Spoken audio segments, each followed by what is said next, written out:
السلام عليكم ورحمة الله وبركاته. الحمد لله رب العالمين والصلاة والسلام على رسوله الأمين وعلى آله وأصحابه أجمعين. أما بعد فقد قال الله تبارك وتعالى في كلامه القديم: أعوذ بالله من الشيطان الرجيم، بسم الله الرحمن الرحيم. لقد أخذنا ميثاق بني إسرائيل وأرسلنا إليهم رسلا كلما جاءهم رسول بما لا تهوى أنفسهم فريقا كذبوا وفريقا يقتلون.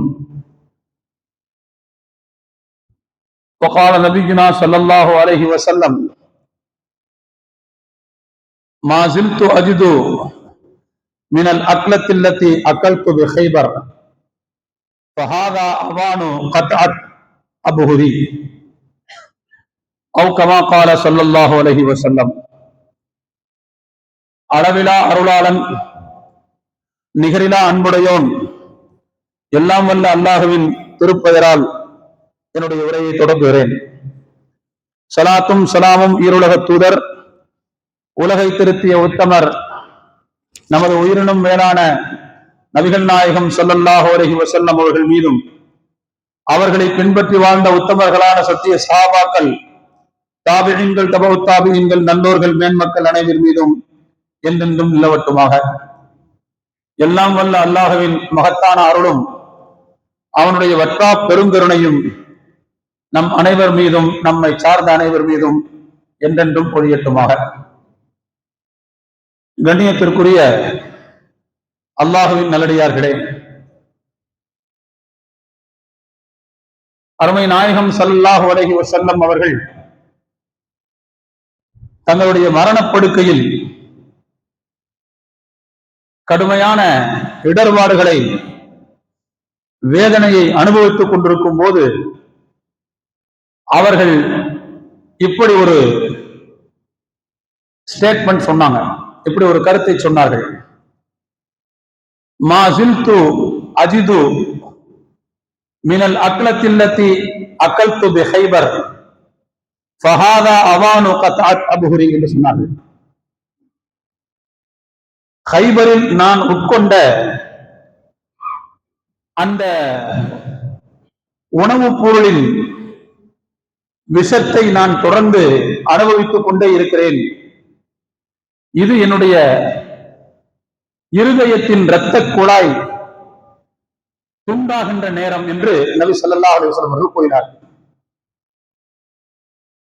அருமையான தோழர்களே, பெருமானார் ஸல்லல்லாஹு அலைஹி வஸல்லம் அவர்களை பொறுத்தவரை அல்லாஹ் அவர்களுக்கு நபித்துவத்தையும் கொடுத்தான். அதோடு அவர்களுக்கு ஷஹாதத் என்று சொல்லக்கூடிய வீர மரணத்தையும் கொடுத்தான். அந்த வீர மரணம் என்பதனுடைய விளைவுதான் நபி ஸல்லல்லாஹு அலைஹி வஸல்லம் அவர்கள் இப்படி சொன்னது: என்னுடைய இரத்த குழாய், இருதயத்தின் இரத்த குழாய் துண்டாகின்ற, வெடிக்கின்ற நேரம் இது என்று சொன்னார்கள். ஏன் அவங்களுக்கு அப்படி ஒரு பிரச்சனை வந்துச்சு என்றால், அதற்குத்தான் நபி ஸல்லல்லாஹு அலைஹி வஸல்லம் காரணம் சொன்னார்கள். நான் ஹைபரில் உட்கொண்ட உணவுப் பொருளின் விஷத்தின் தாக்கம் எனக்கு தொடர்ந்து இருந்து கொண்டே இருந்தது என்று சொன்னார்கள். அது என்ன ஹைபர் போர்ல நபி ஸல்லல்லாஹு அலைஹி வஸல்லம் அவர்கள் விஷத்தை சாப்பிட்டாங்க, இது என்ன வரலாறு என்று பார்த்தால், அங்கேதான் யூதர்களுடைய துரோகம், அவர்களுடைய கழுத்தறுப்பு வேலை, கீழறுப்பு வேலை, நம்ப வைத்து குழிபறிக்கின்ற அப்படிப்பட்ட மோசடியான குணம், இதுவெல்லாம் இந்த நிகழ்ச்சியில் நன்றாக வெளிப்படுவதை பார்க்கலாம். நமக்கெல்லாம் தெரியும், ஹிஜ்ரி 6வது வருடம் என்று நினைக்கிறேன், அல்லது 5 இருக்கும், ஏதோ ஒரு சம்திங். நபி ஸல்லல்லாஹு அலைஹி வஸல்லம் அவர்கள் ஹைபரின் மீது படையெடுக்கிறார்கள். ஏற்கனவே மதீனாவில் இருந்து நாடு கடத்தப்பட்ட யூதர்கள், ஏன் அவங்க கடத்தப்பட்டாங்கன்னு பின்னால சொல்றேன். நாடு கடத்தப்பட்ட யூதர்கள் எல்லாம் ஹைபர் பகுதியிலே போய் வாழ்ந்து கொண்டிருந்தார்கள். அங்கிருந்தும் தொடர்ந்து முஸ்லிம்களுக்கு தொல்லை கொடுக்கின்ற வேலையில் ஈடுபட்டுக் கொண்டே இருந்தார்கள். அதனால் ஒரு கட்டத்தில் அவர்களுடைய அந்த தொல்லையை நிறுத்த வேண்டும், அவர்களை ஒடுக்க வேண்டும் என்பதற்காக நபி ஸல்லல்லாஹு அலைஹி வஸல்லம் அவர்கள் கைபர் படை எடுத்து போகிறார்கள். ஆனால் அங்கே போர் நடப்பதற்கு முன்பு சமாதான ஒப்பந்தத்திற்கு வந்து விடுகிறார்கள் என்று வைத்துக் கொள்ளுங்கள். அந்த இடத்தில் வைத்து ஒரு யூத பெண்மணி நபி ஸல்லல்லாஹு அலைஹி வஸல்லம் அவர்களுக்கும் நபித்தோழர்களுக்கும் ஒரு விருந்து ஒன்று கொடுத்தாள். ஒரு ஆடு ஒன்று அறுத்து அந்த ஆட்டினுடைய இறைச்சியை வைத்து ஒரு விருந்து நபி ஸல்லல்லாஹு அலைஹி வஸல்லம் அவர்களுக்கும் நபித்தோழர்களுக்கும் அந்த பெண் கொடுக்கிறார். பெருமானார் ஸல்லல்லாஹு அலைஹி வஸல்லம் அவர்களுக்கு மிகவும் பிடித்தமான ஆட்டுப்பகுதி முன்சப்பை. அந்த பகுதி அவர்களுக்கு எடுத்து வைக்கப்படுகிறது. சஹாபாக்கள்லாம் சாப்பிட போறாங்க, ரசூலுல்லாஹ் சாப்பிட ஆரம்பிக்கிறாங்க. ஒரு துண்டை எடுத்து நபி ஸல்லல்லாஹு அலைஹி வஸல்லம் அவர்கள் வாயில் வைத்து கடிக்கிறார்கள், கடித்து உண்ண ஆரம்பிக்கிறார்கள். சஹாபாக்களும் தொடர்ந்து உண்ண தலைப்படுகிறார்கள். திடீரென்று பெருமானார் ஸல்லல்லாஹு அலைஹி வஸல்லம் அவர்கள் இர்ஃபஉ ஐதியக்கும், எல்லாம் கையை தூக்கிடுங்க, கீழே வச்சிருங்க, இனிமே அந்த பொருளை சாப்பிடாதீங்க என்று நபி ஸல்லல்லாஹு அலைஹி வஸல்லம் சொன்னார்கள். ஏனென்றால் அந்த உணவுப் பொருளில் விஷம் வைக்கப்பட்டிருக்கிறது என்று எனக்கு தகவல் வந்துள்ளது. அந்த உணவுப் பொருளில் விஷம் கலக்கப்பட்டிருப்பதாக எனக்கு தகவல் வந்துள்ளது. ஒரு ஹதீஸ்ல இப்படியே வருது, இந்த உணவுப் பொருளை எனக்கு சொன்னது என்று வருகிறது. சரி, மொத்தத்துல எனக்கு இது விஷம் வைக்கப்பட்டிருக்கிறது என்று தகவல் வந்து விட்டது, யாரும் இதை நீங்க எடுக்காதீங்க என்று நபி ஸல்லல்லாஹு அலைஹி வஸல்லம் அவர்கள் சொன்னார்கள்.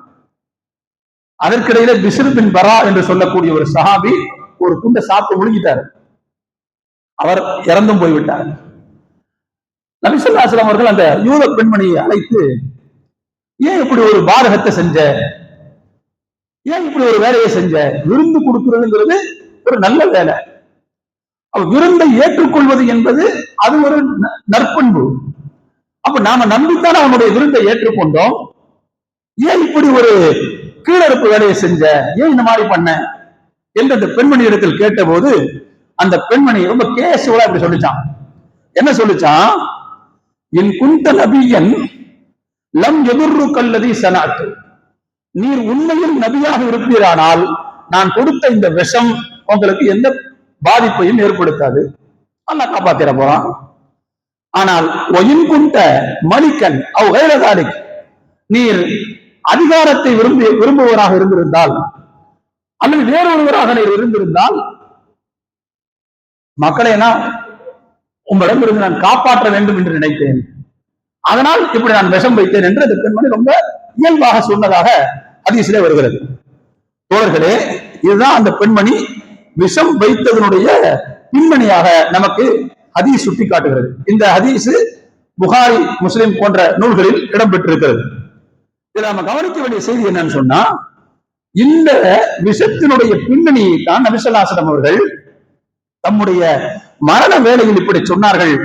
யா ஆயிஷா மா அஸாலு அஜிது அலமத் தஆமில்லதி அக்கல்து பி கைபர், கைபரில் நான் உட்கொண்ட அந்த உணவில் வைக்கப்பட்ட விஷத்தின் தாக்குதலை நான் தொடர்ந்து அனுபவித்துக் கொண்டே இருந்தேன். இப்ப அது ரொம்ப அதிகமாயிருச்சு, சிவியர் ஆயிருச்சு. எனவே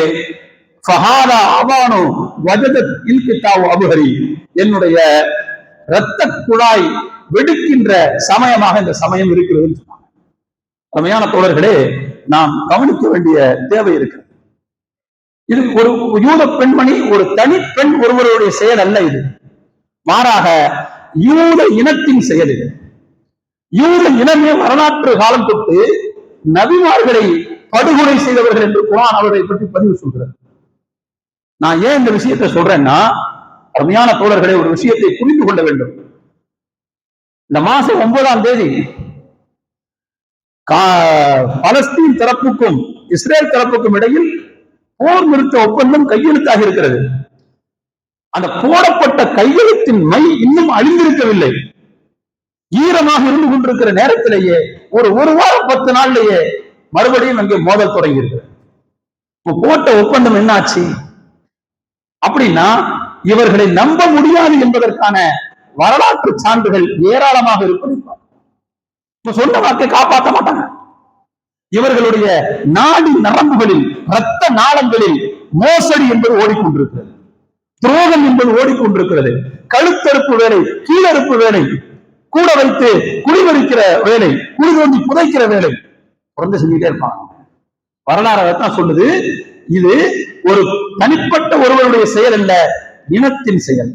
நபிமார்களை படுகொலை செய்வது குர்ஆன் சுட்டி காட்டுகிறது. லகத் அகதுனா மீசாக பனி இஸ்ராயீல வ அர்சல்னா இலைஹிம் ருசுலா. அல்லாஹ் சொல்கிறான், இஸ்ரவேலர்களிடம் நாம் உறுதிமொழி வாங்கினோம், ஒப்பந்தம் செய்து உறுதிமொழி வாங்கினோம். என்ன உறுதிமொழி? உங்கள்கிட்ட நிறைய தூதர்கள் அனுப்புவேன், இறை தூதர்கள் வந்தால் அவர்களை நீங்கள் ஏற்றுக்கொள்ள வேண்டும், அவர்களுடைய வழிமுறையை பின்பற்ற வேண்டும் என்று இஸ்ரவேலர்களிடம், இஸ்ரவேலர்கள் என்று வந்தால் யூதர்கள் என்று பொருள் வைத்துக் கொள்ள வேண்டும், நாம் அவர்களிடத்தில் ஒப்பந்தம் வாங்கினோம். வார்சல்னா இலைஹிம் ருசுலா, அவர்களுக்கு நாம் ஏகப்பட்ட இறை தூதர்களை அனுப்பி வைத்தோம். அல்லாஹ் சொல்றான், குல்லமா ஜாஅஹும் ரசூலும் பிமா லா தஹ்வா அன்ஃபுஸுஹும். அந்த இஸ்ரவேலர்களுக்கு பிடிக்காத ஏதாவது சட்டங்களையோ நெறிமுறைகளையோ அந்த தூதர்கள் கொண்டு வரும் போதெல்லாம் ஃபரீகன் கذبு வ ஃபரீகன் யக்துலூன், அந்த இஸ்ரவேலர்களில் ஒரு பிரிவினர் அந்த நபிமார்களை பொய்யர்கள் என்று சொல்வார்கள், இன்னொரு குழுவினர் அந்த நபிமார்களை படுகொலை செய்வார்கள். இது குர்ஆன்ல வரக்கூடிய வாசகம், திருக்குர்ஆனுடைய வசனம். இது அருமையான தோழர்களே, நாம் புரிந்து கொள்ள கடமைப்பட்டிருக்கிறோம். யூதர்கள் அல்லாஹ்விடம் செய்து கொண்ட ஒப்பந்தங்களையே முறித்தவர்கள், நம்ப வைத்து கழுத்தறுக்கும் துரோகிகளாக இருந்திருக்கிறார்கள் என்பதை இந்த செய்தி சொல்கிறது. நாம் அவங்கள்ட்ட உறுதிமொழி வாங்கணும், இறை தூதர்கள் வந்து அவங்க கண்ணியப்படுத்தணும், அவர்களை நேசிக்கணும், அவர்களுடைய வழிமுறைகளை ஃபாலோ பண்ணணும், மற்றவங்களுக்கு எடுத்து சொல்லணும் என்றெல்லாம் அவர்கள்ட்ட உறுதிமொழி வாங்கியதற்கு பின்னால் தான் அந்த நபிமார்களை பொய்யர் என்றும் சொன்னார்கள், படுகொலையும் செய்தார்கள் என்று இந்த குர்ஆனுடைய வசனம் சுட்டி காட்டுகிறது. அருமையான தோழர்களே, மோசடி செய்யறது, துரோகம் பண்றது அப்படிங்கிறது இந்த இனத்தின் பிழைப்பு, இந்த இனத்தின் பிழைப்பு. தோழர்களை, ஒரு விஷயத்தை புரிந்து கொள்ளுங்கள். ஒரு சமூகம் மைனாரிட்டியாக இருக்கும் போது, மிகவும் சின்ன எண்ணிக்கையில் இருக்கும் போது, அந்த இனம் தன்னை ஒரு இடத்தில் தக்க வைத்துக் கொள்வதற்கு, தங்களுடைய வசதி வாய்ப்புகளை தொடர்ந்து தக்க வைத்துக் கொள்வதற்கு அவங்க செய்யற வேலை என்ன தெரியுமா? சதி திட்டங்களை செய்வார்கள், துரோகம் செய்வார்கள். துரோகத்தின் மூலமாக, சதிகளின் மூலமாகத்தான் தங்களுடைய எக்ஸ்டென்ஷனை வந்து அவங்க வந்து தொடர்ந்து தக்க வைத்துக் கொள்வார், தங்களுடைய இருப்பை அவர்கள் நிலைப்படுத்திக் கொள்வார். அந்த இருப்பை நிலைப்படுத்துவதற்காக இப்படிப்பட்ட மோசமான வேலைகளை செய்வார்கள் என்று வரலாறு சுட்டி காட்டுகிறது. அருமையான தோழர்களே, துரோகம் செய்யறது, கழுத்தறுப்பு வேலை செய்யறதுல யூதர்களுக்கு மிக நீண்ட பாரம்பரியம் இருக்கிறது. அல்லாஹ் குர்ஆன்ல சொல்ற ஒரு ஆயத்துல, அல்லதீன ஆஹத்த மின்ஹும், நபியே நீங்க யார்கிட்ட ஒப்பந்தம் செஞ்சீங்களோ, சும்மா என்குதூன அஹதஹும், அந்த ஒப்பந்தத்தை அவர்கள் முடித்து விட்டார்களே, ஃபீ குல்லி மர்ரத்தின், ஒவ்வொரு தடவையும் ஒப்பந்தத்தை முடித்து விட்டார்களே, ஃபஹும் லா யத்தகூன், அவர்கள் இறைவனுடைய அச்சம் இல்லாதவர்கள், இறையச்சமற்றவர்கள். அவன் எப்படி இறையச்சம் இருந்தா தானே கொடுத்த வாக்குறுதியை காப்பாற்றணும்னு நினைப்பான், இறையச்சம் இருந்தால் தானே ஒப்பந்தத்தை மதிக்க வேண்டும் என்று நினைப்பான். இல்லைன்னா தன்னுடைய வாக்கு காத்தோடு போவதுதானே அவன் விரும்புவான். அவன்கிட்ட இறையச்சம் இல்லை. எனவே நீங்கள் எத்தனை முறை அவர்களிடத்தில் ஒப்பந்தம் செய்தாலும் அவர்கள் ஒவ்வொரு தடவையும் ஒப்பந்தத்தை முறிக்கத்தான் செய்வார்கள் என்று. இந்த ஆயத்து எப்போ இறங்குச்சு அப்படின்னா, பனு குறைவான ஒரு யூத குலம் மதீனாவில் இருந்தது. அந்த யூத குலத்தார் நபி ஸல்லல்லாஹு அலைஹி வஸல்லம் அவங்கள்ட்ட செஞ்சிருந்த ஒப்பந்தத்தை முறித்த போது நடந்த இறங்கிய வசனம் என்று அறிஞர்கள் இப்னு அப்பாஸ் ரலியல்லாஹு அன்ஹு சொல்லி காட்டுகிறார். ரம்யான தோழர்களே, பெருமானார் ஸல்லல்லாஹு அலைஹி வஸல்லம் அவர்கள் மதீனாவுக்கு ஹிஜ்ரத் வர்றாங்க. ஹிஜ்ரத் வந்த நேரத்தில் ஏற்கனவே மதீனாவில் 3 யூத குலத்தார் இருந்தார்கள். 3 யூத குலத்தார். ஒன்று பனு கைனுகா, மற்றொன்று பனு நதீர், மூன்றாவது பனு குறைலா. இப்ப சொன்ன ஒரு ஆயத்திறங்கு சின்ன இந்த பனு குறைலா 3 யூத குலத்தார் இருந்தார்கள். பெருமானார் ஸல்லல்லாஹு அலைஹி வஸல்லம் அவர்கள் மக்காவிலிருந்து மதீனாவுக்கு ஹிஜ்ரத் செய்து வந்த நேரத்தில் பெருமானார் ஸல்லல்லாஹு அலைஹி வஸல்லம் அவர்களை ஏற்றுக்கொள்ள கூடாது என்று இந்த 3 குலத்தாரும் முன்மொழிவு செய்து விட்டார்கள். ஆனா உண்மை நிலவரம் என்ன தெரியுமா? இறுதி காலத்தில் ஒரு நபி தோன்றுவார், ஏன்னா அவங்களுடைய வேதத்துல இறுதி காலத்தினுடைய நபியை பற்றியான அடையாளங்கள் சொல்லப்பட்டிருந்துச்சு. எனவே தங்களுடைய வேதத்தினுடைய முன்னறிவிப்பின்படி இறுதி காலத்தில் ஒரு நபி தோன்றுவார். அப்படி தோன்றினால் அவர்களுடன் சேர்ந்து அரபுகளாகிய உங்களை நாங்கள் முடுக்குவோம், உங்களை அடக்குவோம் என்று அரபுகள்கிட்ட யூதர்கள் ஏற்கனவே பேசிக் கொண்டிருந்தார்கள். மதீனாவில் வசிக்கக்கூடிய யூதர்கள் மதீனாவினுடைய அரபுகள்கிட்ட ஒரு நபி வருவார் கடைசி காலத்துல, அது இந்த காலம் தான், அவர் வரட்டும், வந்ததுக்கு பிறகு உங்களுக்கு இருக்குது, உங்களை உண்டு இல்லைன்னு நாங்க பண்ணிடுறோம், அந்த நபியோட சேர்ந்துக்கிட்டு உங்களை நாங்க ஒரு வழி பண்ணுவோம் என்று சொல்லிக் கொண்டிருந்தார்கள். ஆனால் அந்த நபி தங்களுடைய வம்சத்தில் பிறக்கவில்லை என்கின்ற காரணத்தினால், யூத வம்சத்தில் இப்ராஹிம் இஸ்லாம் அவங்களுக்கு 2 புள்ள, ஒருத்தர் இஸ்ஹாக் அலைஹிஸ்ஸலாம், இன்னொருத்தர் இஸ்மாயில் அலைஹிஸ்ஸலாம். இஸ்ஹாக் அலைஹிஸ்ஸலாம் அவருடைய வம்சத்துலதான் யூதர்கள்லாம் வர்றாங்க, இஸ்ரவேலர்கள் வருவார்கள். ஏன்னா இஸ்ஹாக் அலைஹிஸ்ஸலாமுடைய புள்ள யாக்கூப் அலைஹிஸ்ஸலாம், அவங்களுக்கு தான் இஸ்ராயில் ஒரு பேர் இருந்துச்சு. அவங்களுக்கு 12 பிள்ளைங்க. அந்த 12 பிள்ளைகளுடைய வம்சம் தான் யூதர்கள் என்று அறியப்படுகிறார்கள், இஸ்ரவேலர்கள் என்று அறியப்படுகிறார்கள். அப்ப இவங்க என்ன சொல்லிட்டு இருந்தாங்கன்னா, இறுதி காலத்தில் ஒரு நபி வருவார். ஏன்னா ஏற்கனவே பல நபிகள் வந்ததுனால அந்த நபி தம்முடைய கோத்திரத்தில் தான் வரும் என்று நினைத்துக் கொண்டிருந்தார்கள். ஆனால் அல்லாஹ் இறுதி நபியை இஸ்மாயில் அலைஹிஸ்ஸலாம் அவர்களுடைய கோத்திரத்தில் பிறக்க வைத்தார். அதனால இந்த மக்கள் என்ன முடிவு பண்ணிட்டாங்கன்னா, வர்றவர் நம்மால் இல்ல, வேற ஒரு ஃபேமிலி, எனவே அவர் ஏற்றுக்கொள்ளக் கூடாது என்று முடிவு எடுத்தார். அல்லாஹ் குர்ஆனிலே சொல்கிறான், ஃபலம்மா ஜாஹும் மா அரஃபு கஃபரு பிஹி, அவர்களுக்கு எது நன்றாக தெரிந்திருந்ததோ அது அவர்களிடத்தில் வந்தபோது கஃபரு பிஹி, அதை மறுத்து விட்டார்கள்.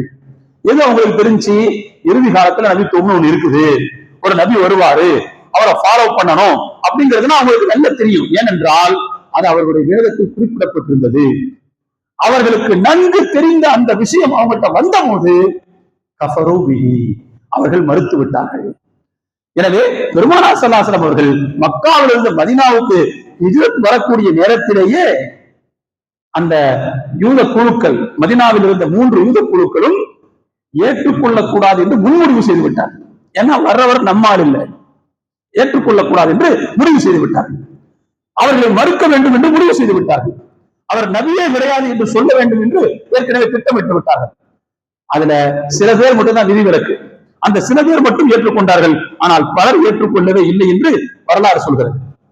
இருந்தாலும் பெருமானார் ஸல்லல்லாஹு அலைஹி வஸல்லம் அவர்கள் மதீனாவுக்கு வந்ததும் அங்க இருக்கிற மக்கள் எல்லாரையும் உள்ளடக்கிய வகையில் ஒரு அரசியல் சாசனம் ஒண்ண, கான்ஸ்டிடியூஷன் ஒண்ண நபி ஸல்லல்லாஹு அலைஹி வஸல்லம் அவர்கள் உருவாக்கினார்கள். அதுல யார் யாருக்கு என்னென்ன பொறுப்பு, முஸ்லிம்கள் என்ன செய்யணும், இந்த நாட்டில் சிறுபான்மைகளாக வாழக்கூடிய யூதர்கள் என்ன செய்யணும், அவங்களுக்கு என்ன உரிமை, என்ன கடமை என்பதெல்லாம் அதில் வரையறுக்கப்பட்டு எழுதப்பட்டது. உலகத்துல முதல்ல வரையப்பட்ட அரசியல் சாசனம் அதுதான் என்று சொல்லப்படுகிறது. அதுல எந்த அளவுக்கு யூதர்களை உள்ளடக்கி பேசினாங்கன்னா, யூதர்கள் இஸ்லாமிய அரசுடன் இணைந்து ராணுவ சேவை, மிலிட்டரி சர்வீஸ் கொடுத்தாங்கன்னு சொன்னா அவர்களுக்கு இஸ்லாமிய அரசு எல்லா பொறுப்பையும் ஏற்றுக்கொள்ளும், அவங்க வரி கட்ட வேண்டியது இல்லை என்று அவர்களையும் உள்ளடக்கி, அது மாதிரி சிறுபான்மைகளாகிய உங்களுக்கு ஏதாவது ஒரு வெளியிலிருந்து அச்சுறுத்தல் வந்தால் அந்த அச்சுறுத்தலை முஸ்லிம்களும் சேர்ந்து தடுக்க வேண்டும். முஸ்லிம்களுக்கு ஏதேனும் அந்நிய அச்சுறுத்தல் வந்தால் யூதர்களும் இணைந்து அந்த அச்சுறுத்தலை அகற்ற வேண்டும் என்றெல்லாம் அழகான ஒரு ஒப்பந்தத்தை பெருமானார் ஸல்லல்லாஹு அலைஹி வஸல்லம் தயார் செய்தார்கள். அதை ஏற்றுக்கிட்டு கையெழுத்து போட்டாங்க. ஏற்றுக்கொண்டதற்கு பிறகும் அந்த 3 கோத்திரத்தாரும் முக்கியமான 3 காலகட்டங்களில் மிகப்பெரிய அளவில் துரோகம் செய்தார்கள். அதுல முதல்ல நான் சொன்ன பனு கைனுகா இருக்காங்க பாருங்க, அவர்கள் பத்ர் போர் முடிந்த காலகட்டத்தில் துரோகம் செய்தார்கள். பத்ர் போர் முடிந்த நேரம் முஸ்லிம்கள் தோத்து போயிருவாங்கன்னு நினைச்சாங்க, ஆனா ஜெயிச்சிட்டாங்க. அதனால வைத்தறிச்சல் தாங்க முடியல, ஏதாவது ஒண்ணு இவங்களை பண்ணணும்னு நினைச்சிட்டு இருக்கும் நேரத்துலதான் ஒரு பெண்மணி, முஸ்லிம் பெண்மணி, தன்னுடைய நகையை விற்பதற்காக பனு கைனுகா என்று சொல்லக்கூடிய இந்த கூட்டத்தார் வசித்த அந்த மார்க்கெட்டுக்கு போறாங்க. போன இடத்துல அந்த கடைக்காரன் ஒரு சேட்டை ஒண்ணு செஞ்சான்.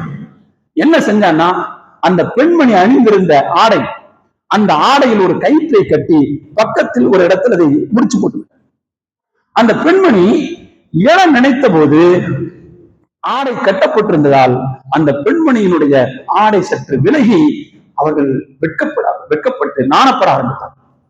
அதாவது தன்னுடைய மரியாதை எங்கே பறிக்கப்பட்டதை உணர்ந்து ரொம்ப அதாவது கொந்தளிப்பு நிலைமைக்கு போயிட்டாங்க. இதை பக்கத்தில் பார்த்து கொண்டிருந்த ஒரு சஹாபி ஒரு முஸ்லிம் பெண்மணியை, அந்த பெண் அதாவது பொதுவாக யாரை செய்தாலும் தவறு, அதே நேரத்தில் முழுமையாக மறைத்துக் கொண்டிருக்கக்கூடிய ஒரு பெண்ணை இப்படி மானபங்கப்படுத்தி விட்டார்கள் என்கின்ற ரோஷத்துல அந்த முஸ்லிம் உடனே பாய்ந்து வந்து அந்த கடைக்காரனை அடித்து வீழ்த்தி படுகொலை செய்து விட்டார். இதற்கு அங்க மத்த மக்கள் எல்லாம் கூடி ஒண்ணு கூடி யூதர்கள் எல்லாம் ஒண்ணு கூடி அந்த முஸ்லிமை கொலை செய்து விட்டார். ஆனா முறைப்படி என்ன சொல்லுது? ஒருத்தருக்கு ஒருத்தர் உயிரை பாதுகாக்கணும்னு சொல்லப்படுது. இங்கே நடந்த மானபங்கத்திற்காக அதற்குத்தான் ரியாக்ட் பண்ணார் அந்த முஸ்லிம். அப்ப என்ன செஞ்சிருக்கணும்னா முறைப்படி ரசூலுல்லாஹ் புகார் கொடுத்திருக்கணும். ஆனால் புகார் கொடுக்காமல் அந்த முஸ்லிமை படுகொலை செய்த காரணத்தினாலும் ஒரு பெண்ணை மானபங்கப்படுத்திய காரணத்தினாலும் இவர்கள் செய்து கொண்ட ஒப்பந்தத்தில் நினைக்க மாட்டார்கள் என்று நபி ஸல்லல்லாஹு அலைஹி வஸல்லம் அவர்கள் முடிவு செய்தார்கள். எனவே அந்த கலினுக்கான சொல்லக்கூடிய அந்த கூட்டத்தை நபி ஸல்லல்லாஹு அலைஹி வஸல்லம் அவர்கள் நாடு கடத்துல வேலை செஞ்சாங்க. பத்ரு போர் நடந்த நேரம் இது ஒரு குரூப், இன்னொரு குரூப் பனு நலீர் என்ற குரூப். இந்த குரூப் என்ன செஞ்சிச்சு அப்படின்னு சொன்னா தோழர்களே நல்ல கவனிக்கணும். உஹது போர் நடந்து முடிஞ்ச நேரம் இந்த பனு நலீர் அப்படின்னு சொல்லக்கூடிய இந்த கோத்திரம் அவர்கள் செய்த மோசமான வேலை என்னன்னு சொன்னா தோழர்களே, நபி ஸல்லல்லாஹு அலைஹி வஸல்லம் அவர்கள் ஒரு படுகொலை ஒன்று நிகழ்ந்திருக்கிறது. அந்த படுகொலை யார் செஞ்சான்னு தெரியல, ஆனா இருந்தாலும் இழப்பீடு வழங்க வேண்டும். அதில் யூதர்களுக்கும் ஒரு தொடர்பு இருந்தது. எனவே யார் செஞ்சாங்கன்னு தெரியாததுனால பாதிக்கப்பட்ட குடும்பத்திற்கு நஷ்ட ஈடு கொடுக்க வேண்டும், உயிரீட்டு தொகை கொடுக்க வேண்டும். அதனால நீங்களும் கொஞ்சம் ஹெல்ப் பண்ணுங்க, உங்களுக்கும் தொடர்பு இருக்கிறதுனால நீங்களும் கொஞ்சம் ஹெல்ப் பண்ணணும் என்று நபி ஸல்லல்லாஹு அலைஹி வஸல்லம் அவர்கள் அந்த பனு நலீர் குலத்தாரிடத்தில் கேட்டிருந்தார். வாங்க நாங்களும் தர்றோம் அப்படின்னு சொல்லி வாக்கு கொடுத்து கூப்பிட்டாங்க. வாங்க தர்றோம்னு சொன்னாங்க. நபி ஸல்லல்லாஹு அலைஹி வஸல்லம் அவர்கள் அந்த வாக்கை நம்பி பனு குடியிருப்புக்கு பக்கத்தில் போய் ஒரு வீட்டுக்கு பக்கத்துல ஒரு தாழ்வாரத்தில் உட்கார்ந்துருந்தாங்க, ஒரு திண்ணையில உட்கார்ந்துருந்தாங்க. யூதர்கள் இந்த பனு நலீர் குலத்தார் பக்கத்து வீட்டினுடைய மாடிக்கு சென்று அங்கிருந்து ஒரு கல்லை, ஒரு பாறையை உருட்டி நபி ஸல்லல்லாஹு அலைஹி வஸல்லம் அவர்கள் கொல்ல வேண்டும் என்கின்ற திட்டத்தோடு இருந்தார்கள். ரசூலுல்லாஹி ஸல்லல்லாஹு அலைஹி வஸல்லம் அவர்கள் அந்த திண்ணையில் அமர்ந்திருந்த போது ஜிப்ரீல் அலைஹிஸ்ஸலாம் அவர்கள் மூலமாக வஹி வந்தது. உடனே அந்த இடத்தை காலி பண்ணிடுங்க அப்படின்னு பெருமானார் ஸல்லல்லாஹு அலைஹி வஸல்லம் அவர்கள் வேக வேகமாக அந்த இடத்தை விட்டு நகர்ந்து வந்து விட்டார். அப்போ மறுபடியும் இவர்களும் ஒரு நபியை கொள்வதற்கு குர்ஆன் சொல்லிச்சு பாருங்க, நபி வரும்போதெல்லாம் அந்த நபியை கொள்வார்கள்னு. ரசூலுல்லாஹ் என்ன பண்றேன்னா பெருமானார் ஸல்லல்லாஹு அலைஹி வஸல்லம் அவர்களுடைய உயிருக்கு பாதுகாப்பை அல்லாஹ் கொடுத்தான். ஆனால் ஒவ்வொரு முறையும் அல்லாஹ் காப்பாற்றிக்கிட்டே வந்தான். பார்த்தாங்க இரண்டாவது கோத்திரம் இவர்களும் நம்பிக்கை துரோகம் செய்து விட்டார்கள். எனவே மதீனாவில் முஸ்லிம்களோடு வசிப்பதற்கு இவர்களுக்கு அருகதை இல்லை என்று சொல்லி இவர்களையும் நபி ஸல்லல்லாஹு அலைஹி வஸல்லம் நாடு கடத்திட்டாங்க. இரண்டாவது குரூப் இது உஹது போர் பிறகு நடந்துச்சு.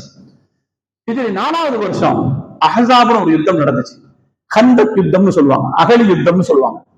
அந்த அகலி யுத்தத்தை கூட்டியவர்களை யாருன்னு சொன்னா மதீனாவில் வசித்த பனு குறைலா யூதர்கள் தான்.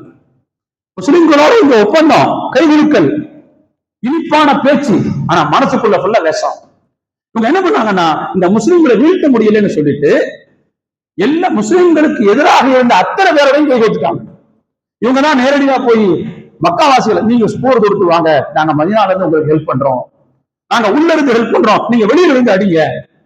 அது மட்டும் இல்ல, மக்காவாசிகளை போல் இன்னும் யாரெல்லாம் ரசூலுல்லாஹ்வின் மீதும் முஸ்லிம்கள் மீதும் வெறுப்பில் இருந்தார்களோ அவர்களை எல்லாம் ஒன்று திரட்டி மொத்தமாக வர செய்தார். அதனாலதான் அதுக்கு பேரு அஹ்ஸாப், பல பிரிவினர்கள் ஒன்றிணைந்த பன்னாட்டு போர்னு சொல்லுவாங்க.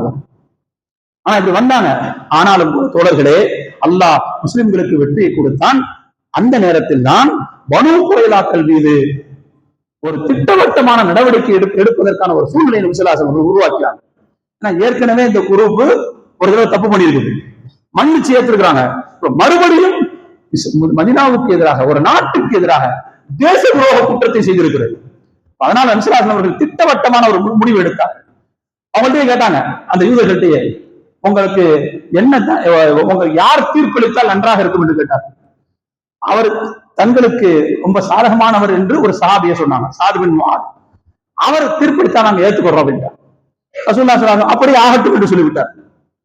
அந்த சாத் பின் முஆத் ரலியல்லாஹு அவர்கள் தான் அந்த யூதர்களுக்கு எதிராக தீர்ப்பு வழங்கினார்கள். என்ன சொன்னாங்க அப்படின்னா, யாரெல்லாம் பனோ குறைதாக்களில் போர் வீரர்களுடைய வயதை அடைந்து விட்டார்களோ அவர்கள் அனைவருக்கும் மரண தண்டனை, சிறுவர்களும் பெண்களும் கைதிகளாக ஆக்கப்படுவார்கள் என்று அந்த சாதுபன் மாதிரியில்லானவர்கள் தீர்ப்பு சொல்ல, அந்த தீர்ப்பை நபி ஸல்லல்லாஹு அலைஹி வஸல்லம் அவர்கள் செயல்படுத்தினார்கள்.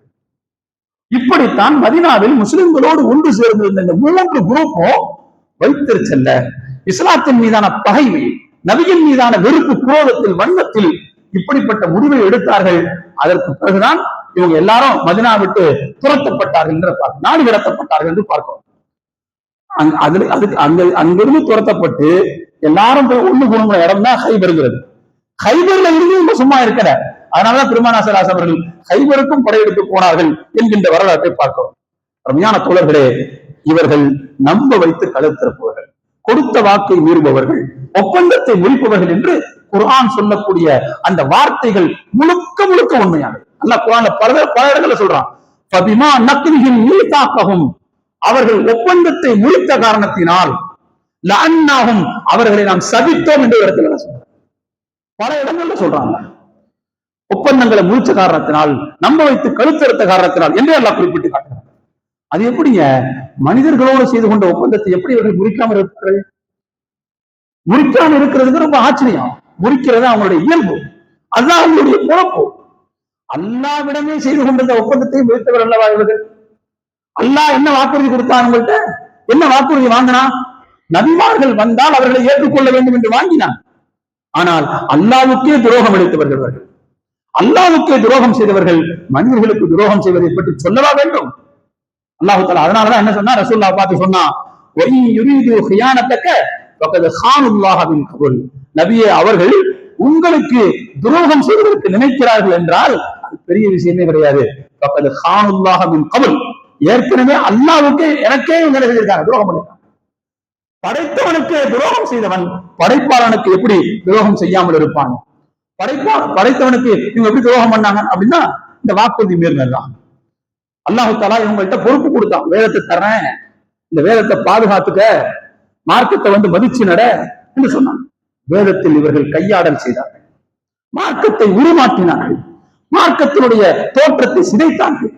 ஆதாயத்திற்காக வேண்டும், அதிகாரத்திற்காக வேண்டியும் பணக்கார வர்க்கத்தை, ஆதிக்க வர்க்கத்தை, அதிகார வர்க்கத்தை திருப்திப்படுத்துவதற்காகவும் இவங்க மார்க்கத்திலே பல சேஞ்சஸ்களை கொண்டு வந்தாங்க, வேதத்திலேயே பல சேஞ்சஸ்களை கொண்டு வந்தாங்க. அப்படி அல்லாஹ்வுக்கே துரோகம் பண்ண இந்த குரூப் மனிதர்களுக்கு துரோகம் பண்ணாம இருக்குமா என்று அல்லாஹ் தஆலா கேட்கிறார். அருமையான தோழர்களே, நாம் ஒரு விஷயத்தை புரிந்து கொள்ள வேண்டும். நான் இப்ப சொல்ல வரலாறுன்னு சொல்லி நினைக்காதீங்க, வரலாறுல மட்டுமல்ல, அதற்கு பிறகும் இவர்களுடைய துரோகம் என்பது தொடர்ந்து கொண்டுதான் இருக்கிறது என்பதை நாம் புரிந்து கொள்ள வேண்டும். ஒரு விஷயத்தை நாம தெளிவா தெரிஞ்சுக்கணும். அருமையான தோழர்களே, ஐரோப்பிய உலகம் யூதர்களை பந்தாடி கொண்டிருந்த நேரத்தில், கொத்து கொத்தாக இன அழிப்பு செய்து கொண்டிருந்த நேரத்தில், ஓரளவுக்கு நிம்மதியாக யூதர்கள் வாழ்ந்த நாடுகள் எதுன்னு பாத்தீங்கன்னா முஸ்லிம் நாடுகள். நிம்மதியான இடம் கொடுத்தவங்க முஸ்லிம்கள். வரலாறு அப்படித்தான் சொல்லுது, வரலாறு அப்படித்தான் சொல்லுது. ஜெர்மன்ல ஹிட்லர் கடுமையான சித்திரவதைக்கு யூதர்களை ஆளாக்கி கொண்டிருந்த நேரத்தில் எகிப்தில் வசித்துக் கொண்டிருந்த யூதர்கள் நிம்மதியாக இருந்தார்கள் என்று வரலாறு சொல்றது. சரி, யூதர்கள் எப்படி எகிப்துக்குள்ள வந்தாங்க அப்படின்னா அது கிமுலே வந்துட்டாங்க. கிமுல நெபுகத் நெசார் அப்படின்னு சொல்லக்கூடிய ஒரு மன்னன், பாபிலோனிய மன்னன், ஜெருசலத்தின் மீது படையெடுத்ததை கைப்பற்றினான், கடுமையான பேரழிவுக்கு உட்படுத்தினான். அந்த நேரத்தில் பல யூதர்கள் அங்கிருந்து கிளம்பி நேரா எகிப்துக்கு வந்து விட்டார்கள். அதற்கு பிறகு மகா அலெக்சாண்டர் எகிப்தை வெற்றி கொண்ட நேரத்தில் அலெக்சாண்ட்ரியாவில் நிறைய யூதர்களுக்கு இடம் அளித்தான் என்கின்ற வரலாறு. இதெல்லாம் கிமு வரலாறு. அதற்கு பிறகு தோழர்களே, முஸ்லிம்கள் கையில் எகிப்து வந்தபோது அது அம்ர் இப்னு ஆஸ் ரலியல்லாஹு அன்ஹு அவர்கள் யூதர்களுக்கு மிகுந்த சுதந்திரத்தை கொடுத்தார், அவர்களுடைய மத சுதந்திரத்தை கொடுத்தார். யாரும் அவர்களுடைய நிலங்களிலிருந்து அகற்றப்படவில்லை, நிம்மதியாக வசித்தார்கள் என்று பார்க்கிறோம். எந்த அளவுக்குன்னா அப்துல்லா இப்னு அம்ர் இப்னு ஆஸ் ரலியல்லாஹு அவர்கள் எகிப்துல ஒரு பள்ளிவாசல் கட்ட முடிவு செய்த நேரத்தில் அதனுடைய ஒரு பகுதி ஒரு யூத பெண்மணிக்கு சொந்தமாக இருந்தது. அதை வலுக்கட்டாயம் பண்ணி வாங்கக்கூடிய ஒரு சூழ்நிலையில அப்படி வாங்கக்கூடாதுன்னு உமர் ரலியல்லாஹு அவர்கள் அவர் அறிவுரை கூறிய கண்டித்த ஒரு செய்தி நடந்திருக்கு. அந்த அளவுக்கு சுதந்திரத்தோட யூதர்கள் வசித்தார்கள் என்ற வரலாறு சொல்கிறது. அதுக்கடுத்த காலகட்டம் பாத்திமிஸ்டுகள் எகிப்தை ஆண்ட காலகட்டம். அந்த காலகட்டத்தில் யூதர்கள் பொற்காலமாக அவர்களுக்கு எகிப்து இருந்ததாக வரலாறு சொல்கிறது. பாத்திமிஸ்டுகளுக்கு பிறகு ஐயூபியர்கள், சலாஹுத்தீன் ஐயூபியர்கள் நிர்மாணித்த ஐயூபிய ஆட்சி, அந்த ஆட்சியிலையும் தோழர்களே மிகவும் சுதந்திரமாக வாழ்ந்தார்கள். எந்த அளவுக்கு சொன்னா, சலாஹுத்தீன் ஐயூபி அவர்களுடைய ஸ்பெஷல் டாக்டர் ஒருத்தர் ஒரு யூதராக இருந்தார் என்று வரலாறு. அப்ப அந்த அளவுக்கு அவர்களோட சகஜமான வாழ்க்கையைத்தான் முஸ்லிம்கள் வாழ்ந்து கொண்டிருந்தார்கள். அதற்கு பிறகு கூட நீங்கள் பார்க்கலாம், ஐரோப்பிய உலகம் 20ஆம் நூற்றாண்டில் 19ஆம் நூற்றாண்டுடைய கடைசி பாகங்களில் யூதர்களை பந்தாடி கொண்டிருந்த நேரத்தில் ஓரளவுக்கு நிம்மதியாக வாழ்ந்த பகுதி எந்த பகுதிகள் பார்த்தீங்கன்னா, உதுமானியர்கள் ஆட்சி செய்து கொண்டிருந்த இந்த பகுதி தான், முஸ்லிம் நாடுகள் தான். தோழர்களே, இப்படி மிகவும் நிம்மதியான வாழ்க்கை அனுபவித்தவர்கள் தான் ஒரு கட்டத்தில் அதே முஸ்லிம்களுடைய முதுகை குத்தக்கூடிய வேலைகள் செய்தார்கள். அதே முஸ்லிம்கள் தான். எந்த உதுமானிய ஆட்சியாளர்களுடைய ஆட்சி பகுதியில் இவர்கள் நிம்மதியாக வாழ்ந்து கொண்டிருந்தார்களோ, அதே உதுமானிய ஆட்சியை ஹிலாபத்தை வீழ்த்துவதற்குத்தான் இவர்கள் புறவாசல் வழியாக மிகப்பெரிய சதித்திட்டம் தீட்டி அதை ஒழித்தார்கள் என்று வரலாறு சொல்கிறது. எனவே தோழர்களே, இவர்கள் ஒப்பந்தத்தை முறிக்காமல் இருந்தால்தான் ஆச்சரியம், இவர்கள் துரோகம் இணைக்காமல் இருந்தால்தான் ஆச்சரியம். ஆனா இது அவர்களுடைய ரத்தத்தில் ஊறிய விஷயம், இது அவர்களுடைய பிழைப்பு என்று குர்ஆன் மிக தெளிவாக சுட்டி காட்டுகிறது. அருமையான தோழர்களே, அதனால தான் நம்ம பார்க்கிறோம், போர் நிறுத்த ஒப்பந்தம் காசாவுக்கும் இஸ்ரேலுக்கும் இடையில் நடந்து முடிந்து 10 நாள் வரை முடியவில்லை. இன்னும் அந்த கையெழுத்துடைய மயிலூட காஞ்சிருக்காது. அதுக்கு இடையில மறுபடியும் இவர்கள் போரை ஆரம்பித்து விட்டார்.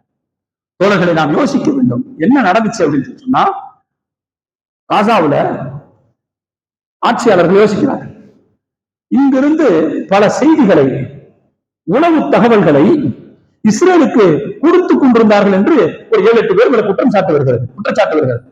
குற்றச்சாட்டு நிரூபணமாகிறது. என்ன அர்த்தம்? ஒரு தேச துரோகம் தானே. காசாவுல ஹமாஸ் என்பது எலெக்டட் பாடி, அந்த மக்களால் ஓட்டு போட்டு தேர்ந்தெடுக்கப்பட்ட அமைப்பு. அது அவங்கதான் அவருடைய ஆட்சியாளர்கள். அந்த ஆட்சியாளர்கள் என்ன நினைக்கிறாங்கன்னா, இங்கிருந்து இஸ்ரேலுக்கு தகவல் கொடுக்குறான்னு சொன்னா இது தேச துரோகம். இந்தியாவில இருந்து ஒருத்தர் பாகிஸ்தானுக்கு தகவல் கொடுத்தா அது தேச துரோகமா இல்லையா? அப்படிப்பட்ட தேச துரோகத்தை செய்தார்கள் என்பதற்காக ஒரு 10 பேருக்கு கடந்த திங்கட்கிழமை அன்னைக்கு மரண தண்டனை கொடுத்தார்கள். நமக்கு வரக்கூடிய தகவல்கள் வராம போச்சுங்கிற வைத்தறிச்சல்ல மறுபடியும் இஸ்ரேல் காசாவின் மீது போரை கொடுத்திருக்கிறது. எவ்வளவு பெரிய ஒப்பந்த மீறல், எவ்வளவு பெரிய துரோகம், எவ்வளவு பெரிய கழுத்திருப்பு வேலை. அருமையான தோழர்களே, இதை இவங்க செய்யாம இருந்தாதான் நல்லது. எதுக்கு இந்த செய்தியை சொல்றேன்னா, அருமையான தோழர்களே, அந்த மண்ணை காப்பாற்றக்கூடிய அந்த மக்கள் மட்டும்தான் இருந்து கொண்டிருக்கிறார்கள். வேறு எங்கிருந்தும் அவர்களுக்கு உதவிகள் செல்லவில்லை. செல்ல முடியாதபடிக்கு மிகப்பெரிய திரை அவர்கள் வைத்திருக்கிறார்கள். அநியாயமான முறையில் பல அரசாங்கங்கள் அவர்களுக்கு ஆதரவு கொடுத்துக் கொண்டிருக்கிறார்கள். எனவே நம்முடைய துஆ மட்டும்தான், நம்முடைய நல்ல அமல்கள் மட்டும்தான், நம்முடைய நல்ல தூய்மையான இதயத்திலிருந்து வெளிவரக்கூடிய துஆக்கள் மட்டும்தான் அந்த மக்களுக்கு மிகப்பெரிய பாதுகாப்பு. இன்னொரு விஷயத்தை கவனிச்சுங்க, அவர்கள் காசாவையும் துடைத்தெடுத்து, இதுல இன்னொரு செய்தி இன்னைக்கு பேப்பர்ல வந்துச்சு. என்ன அப்படின்னா, இதுவரைக்கும் பிடிச்ச பகுதியை இஸ்ரேலோட சேர்க்கிறதுக்கு இஸ்ரேல் பாராளுமன்றத்துல இன்னைக்கு மசோதா தாக்கல் பண்ண போறாங்க. அப்ப அவங்களுடைய திட்டமே என்னன்னு சொன்னா, இஸ்ரேலை பிரித்துக் கொண்டே வர வேண்டியது. காசாவையும் முடிச்சு அதையும் இஸ்ரேலில் ஆக்கிவிட்டால் அப்பதான் அடுத்தடுத்த பக்கத்து முஸ்லிம் நாடுகளுக்கு பிரச்சனை வரும். அதற்கு பிறகுதான் அரபு நாடுகள் விழிப்பார்கள் போல தெரிகிறது. அல்லாஹ்தான் காப்பாற்றணும். அருமையான தோழர்களே, இந்த நேரத்தில் கையறு நிலையில் இருக்கக்கூடிய இந்த மக்களுக்காக நாம் தான் உள்ளச்சத்தோடு துவா செய்ய கடமைப்பட்டிருக்கிறோம். எல்லாம் உள்ள இறைவன் நம்முடைய துவாக்களை அங்கீகரிக்க வேண்டும் என்கின்ற பிரார்த்தனையோடு இந்த உரையை நிறைவு செய்கிறேன். வாஹிரு தஅவானா அனில் ஹம்துலில்லாஹி ரப்பில் ஆலமீன். அஸ்ஸலாமு அலைக்கும் வரஹ்மத்துல்லாஹி வபரகாத்துஹு.